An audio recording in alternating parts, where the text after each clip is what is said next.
Hello everyone, welcome back to my YouTube channel Learn with MNL। আজকের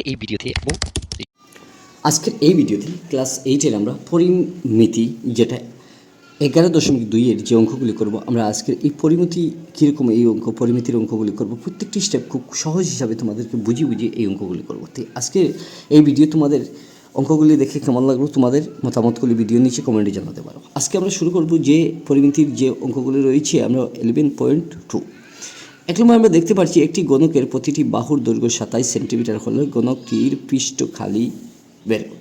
আমরা গণক যদি স্বাভাবিক অবস্থায় আমরা বলতে হয়, তাহলে আমরা গণক দেখতে হয়, তাহলে আমরা এই কিউব, ইংরেজিতে যাকে কিউব বলা হয় এবং বাংলাতে আমরা গণক বলতে পারি। অর্থাৎ আমরা এই একটা বক্স, এই বক্সের যদি এইরকম যদি আমরা 3D আকারে একটা বক্স যদি আমরা দেখতে পাই, তাহলে আমরা এই যে বক্স আমরা দেখব, এটা হচ্ছে কি কিন্তু একটা গণক। ঠিক আছে, আমরা এই মাপটা প্রত্যেকটি মাপ আমরা মাপবো। আমরা আজকের এই অঙ্কে আমরা কীরকম 1 নম্বর প্রশ্নটার সমাধান করব। আমরা একটা দেখতে পাচ্ছি একটি গণকের বাহুর দৈর্ঘ্য কিন্তু একটা বাহু দৈর্ঘ্য 27 সেন্টিমিটার হলে গণকটির পৃষ্ঠকালি মানে আমরা এই টোটাল কালিটা কত, আমরা এখান থেকে সরাসরি দেখে নেব। আমরা দেখব প্রথমে আমরা 1 নম্বর আমরা এই জায়গা থেকে আমরা দেবো দেওয়া মাত্র, আমরা এখানে লিখবো যে দেওয়া মতো বা দেওয়া আছে। আমরা এখান থেকে বলতে পারি যে দেওয়া আছে, আমরা এখান থেকে বলবো দেওয়া আছে। ও আমরা দৈর্ঘ্য মানে এল মানে লেন্থ হচ্ছে গিয়ে 27 সেন্টিমিটার, 27 সেন্টিমিটার। গণকের পৃষ্ঠকালির সূত্র হচ্ছে গিয়ে গণকের পৃষ্ঠকালি, আমরা এখান থেকে বলতে পারি যে পৃষ্ঠকালির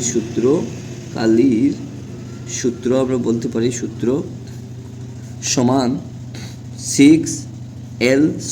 এই হচ্ছে কিন্তু আমরা এই পৃষ্ঠকালি যেটা, এই যে পৃষ্ঠকালি কিন্তু 6L² আমরা বলতে পারি। অর্থাৎ 1টা 2টা 3টা 4টা এবং 4টা নিচে এবং উপরে 2টা সাইডে যদি থাকে, তাহলে আমরা 6টা আমরা দেখতে পাচ্ছি। এই সূত্রের মধ্যে আমরা 6L² বলতে পারি।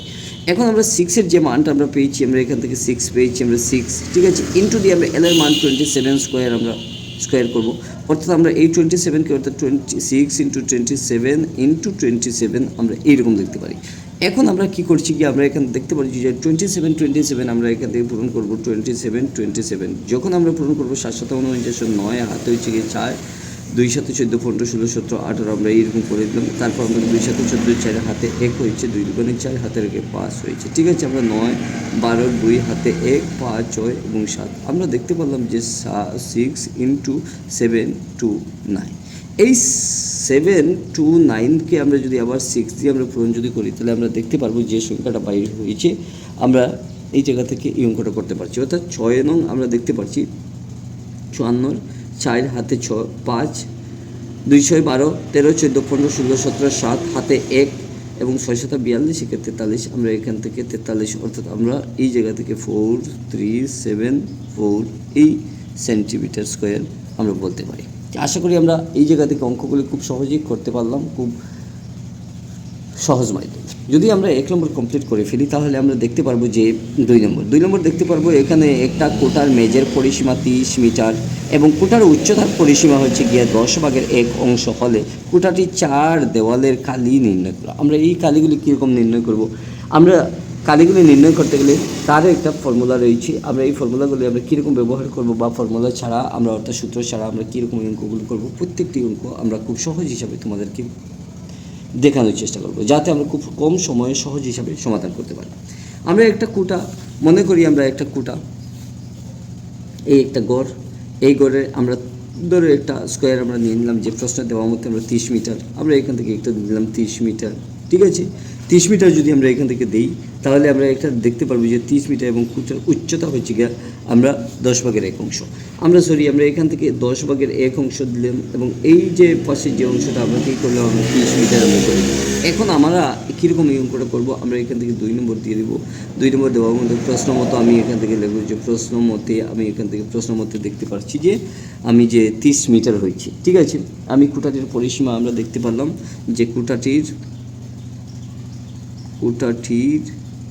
পরিসীমা আমি বলতে পারি পরিসীমা সমান 30 মিটার। ঠিক আছে, কোটাটির উচ্চতা, এই কোটাটির উচ্চতা হচ্ছে গিয়া উচ্চতা আমরা বলতে পারি যে 10/1 মিটার। এখন আমরা কি করছি কি আমরা এখান থেকে দেখতে পেলাম 30-এর সাথে আমরা যদি 1/10 অংশকে আমরা এইরকম কাটি তাহলে আমরা দেখতে পারবো যে উপরে 3 হয়েছে, আমরা এই 3 মিটার আমরা পাই। এখন আমরা দেখতে পারবো যে কুটাটির 4 পাশের অর্থাৎ 4 দেওয়ালের খালি আমরা বলতে পারবো যে কুটার, অতএব আমরা বলতে পারবো কুটার, আমরা কুটার 4 দিকের আমরা 4 দিকের দেওয়ালের খালি আমরা বলতে পারি দেওয়ালের খালি বলতে পারি সমান পরিসীমা। ঠিক আছে, পরিসীমা ইনটু উচ্চতা, উচ্চতা আমরা যেটা পেয়েছিলাম এটা উচ্চতা পেয়েছি। এখন আমরা কালি আমরা দেখতে পেলাম 30, তার সাথে আমরা 3কে পূরণ যদি করি তাহলে 90 আমরা মিটার স্কোয়ার আমরা পেয়েছি। তো আশা করি আমরা 1 এবং 2 নম্বর খুব সহজ হিসাবে কমপ্লিট করতে পারছি।